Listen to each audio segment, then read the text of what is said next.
So we are back at it again. This is the homeschool dev, and today this is a subject that I am currently experiencing and going through, and my family is going through, and this is quite different from my regular content. So please bear with me, but this is necessary because and valuable to anyone that's watching. It's valuable because it gives you some insight on things that were going on in the background while I was taking on this journey and going on this journey of learning how to code and also uh, homeschooling my children um, in technology and also teaching them my same skill sets simultaneously. We were all learning at the same time uh, and going through these dynamics that were happening uh, behind the scenes. And everyone's experience will be different. You know, what you may be going through, with the obstacles you may have to overcome while learning the code, but uh, never let them stop you. Never let those obstacles stop you or deter you from finishing the goal, right? Your main goal, your end goal, and that is to become software engineers, right? And software engineering, this field um, can change your life, once you get into it and finally obtain that job or, start your own business. But um, I must address some issues, and where do I want to start? I want to start with supportive housing of New Mexico. Uh, I'm going through some issues with a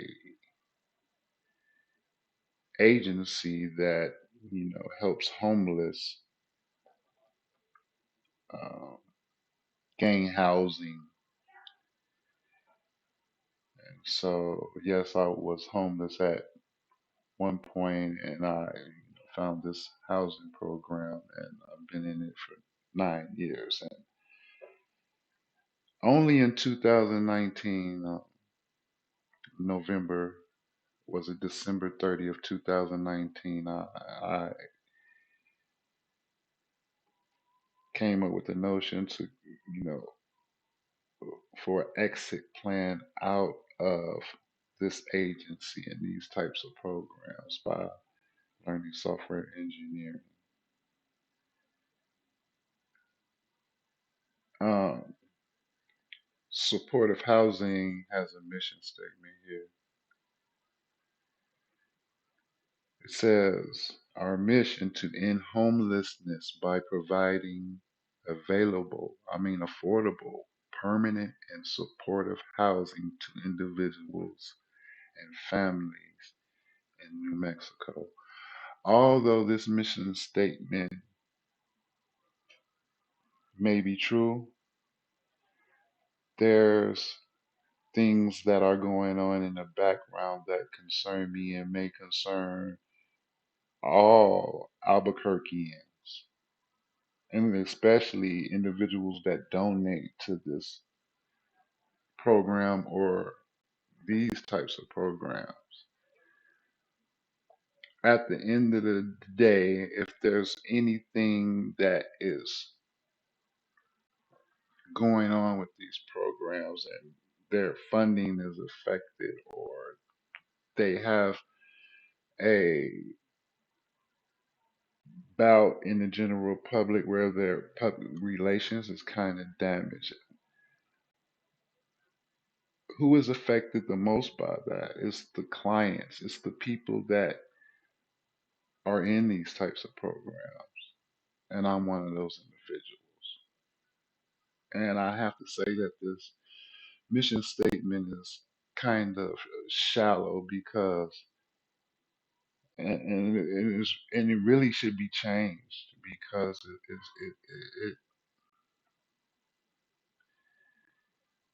I'm not saying that they don't fall short of their mission here, but they fall short in their mission in certain policies and regulations that we can address later. First, I want to address uh, a relationship with TNC management and supportive housing. Supportive housing pays rent to TNC management and other individuals other than myself that may be tenants of uh, TNC management also. So this is my question. I have a question here. You see, this is an ad here from supportive housing here. And it says, thank you to our key sponsors, PNM and TNC Management. You are helping us in homelessness one brick at a time. Because of donors like you, we can continue to welcome people home. How this should be a conflict of interest because how is TNC Management donating to supportive housing when they have a business contract for clients, and I'm one of those clients. And TNC management are slumlords to me, and I'm going to give you the proof to why I think they're slumlords, and I'm going to give you some insight on why the supportive housing of New Mexico and TNC management relationship is one that intrinsically has um, discrimination practices within it.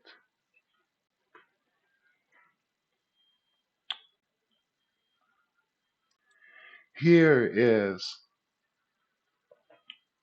my TNC management portal, and I have a new property manager named Maria, and she came by, I think, actually on 11/08/23, which was sometime last week, to just check on the fire, um, make sure the fire alarms work. We had fire extinguishers. So I took that opportunity to express to her the situation she was walking to as my new property manager. Uh, I got the old uh, property manager before her fired because of certain things I'm not going to go into. But Maria was addressed about all of the issues that you're about to see in this video. So she said that she would go back and make a maintenance request on my behalf. So I'm at the portal now, and this is Maria's maintenance request. This is one example of the discriminatory practices that I have to deal with, or if they're not discriminatory issues, they're like issues that a tenant has to go through with the landlord. Of this is non-transparency and bad communication here from TNC management because I have a maintenance request here. And so I clicked on view details. And in the summary and description, nothing that I described to Maria in regards to my ceiling, the flooding. and other issues that hasn't been addressed in quite some time. Uh, Obviously, she didn't compute any of that because it's not in the summary or description, but yet there's a technician assigned to come out to my dwelling to fix what? Why should I let a technician come in to fix anything when there's not a summary and description? And at this point, these maintenance um, um, issues should have been done 6 months ago, 3 years ago, and now it's an inconvenience for me because my children are homeschooled and they sleep different times of the day, and I don't want them to be bothered, or I don't even want to be bothered because I'm feeling quite uh, filled with anxiety at this point. And so Maria did not address any of the issues that I actually wanted her to address. And so I'm going to go back in this portal because here, with another example, here are uh, maintenance requests that were completed. Um,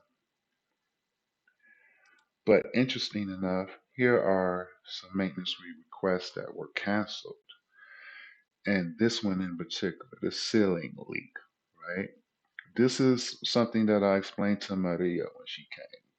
And this ceiling leak is actually a maintenance issue that's been ongoing since 2019, and they canceled it. And they also canceled another important maintenance request that I filed with several issues going on in this apartment. And the prior uh, property manager before Maria was responsible for handling those issues.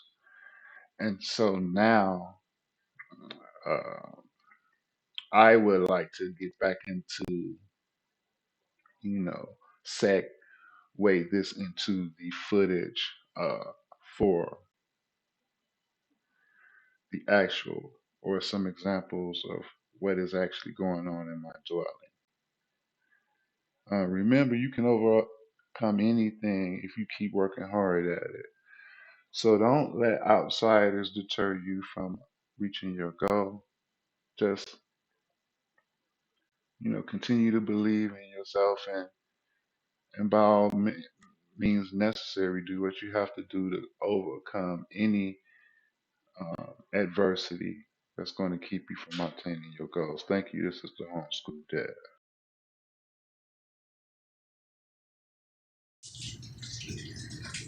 So this is the maintenance man. After he left, he said he would have to call Roto-Rooter, but this leak is leaking worse now. I have to walk across this water. Look at that. I don't know what to do at this point. We have water leaking from the bathroom floor into the kitchen. This is the water rising in my sink. As you can see, the water is coming out. It's filling up.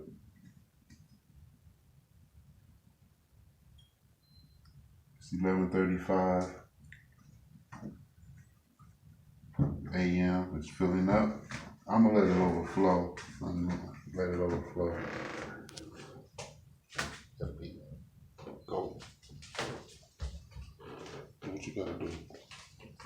Do what you have to do.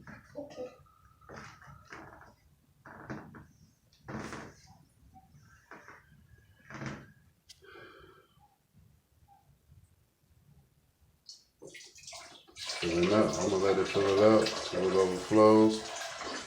You can see the water is, and this has been going on for about, this is my third time. I don't think it's gonna stop.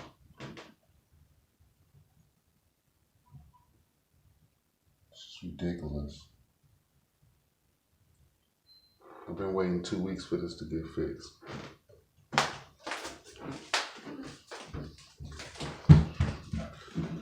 So it fills up.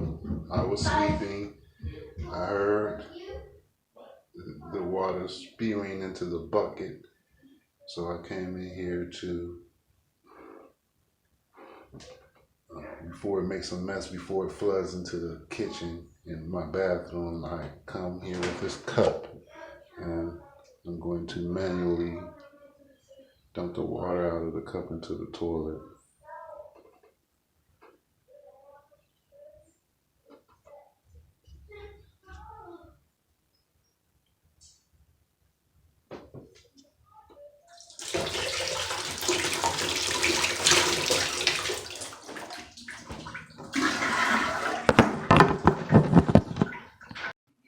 Hi, this is Jerry Smith. I'm documenting a maintenance issue in my dwelling. Water was leaking in both of the bedrooms through our ceiling light fixture. I'll get to that in a moment, but also the water is somehow seeping through or from the light fixture. Here is a trail of seeping water that is continuous from that point on to the bottom of the wall. Not only there, but also in the socket below the outlet socket for also has leak marks from water as well. Here's a bucket of water that is half full of water, and that came from this light fixture here. There is the dried up water leaking throughout my ceiling fan as well as the light fixture. Also, a major concern in my room with this roof, that we have these cracks here on the ceiling fan, and it goes all the way across. I'm trying to get this the best way I can. Let me see. It goes all the way across to my window. Here's my window here. And if you look closely, you can see the crack marks that crack continues in this wall. And I may be able to even get some kind of, whoa. Anyway, yeah. It even continues further down. Now, if I press against this slightly, it is really fragile. That here's the opposite side of I'm coming across here, and here's the opposite side, and that stretches continuously across, and not so bad on this side, but apparently there is some type of major leak here, that water is seeping through the walls and my ceiling is really fragile, and I am not really comfortable with this at all. Also, that leakage stained my carpet a little bit. I don't want to be responsible for that if it can't come up. So this is Jerry Smith.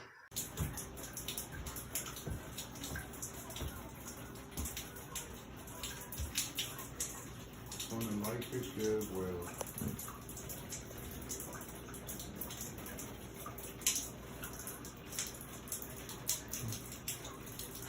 The light fixture over there. So walk through, watch your step, go that way. Walk over there, see the light fixture. The light fixture, don't you see the light fixture? Yeah. Sit down somewhere, JV. Did you get this hole too? Yeah.